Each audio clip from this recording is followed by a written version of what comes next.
Bonjour à tous et bienvenue dans la présentation de ce nouveau tutoriel consacré à Blender et cette fois-ci nous allons nous consacrer à la version 2.66 de Blender, donc la toute dernière version qui est sortie là cette semaine. Alors qu'est-ce qu'on va faire dans cette formation? Eh bien on va sculpter le monstre ou le personnage que vous voyez actuellement à l'écran avec les nouveaux outils de sculpt de Blender.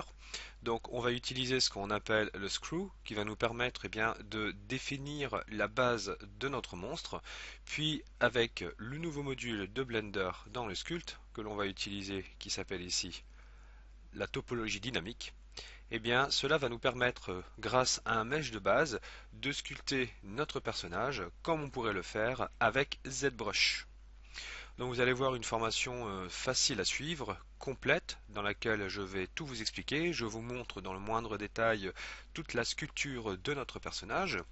Pour mieux suivre la formation, je vous fournis dans l'archive la base qui m'a servi à la sculpture. Donc je vous montre dans la vidéo, dans la toute première partie, comment créer cette base à partir du modifieur Screw qui permet de créer ici un squelette très rapidement, et tout comme les Z-sphères dans Blender, on va venir étirer la matière pour pouvoir modéliser ici notre personnage.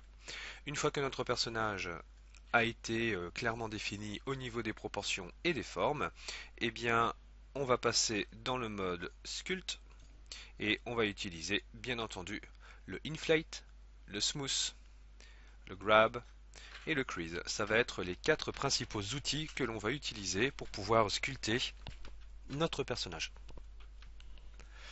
Cette formation se compose donc de 6 parties distinctes pour pouvoir modéliser notre monstre, enfin 7 parties distinctes d'ailleurs, qui représentent la première partie d'une longue formation, puisqu'une fois que notre personnage terminé de sculpter, qui va nous servir clairement de base pour la modélisation de notre mesh final, puisque là c'est vraiment une maquette que l'on réalise, et ensuite on va modéliser grâce à des techniques de rétopologie notre personnage en mesh, en vue de l'animer, de le texturer et de passer au rendu final.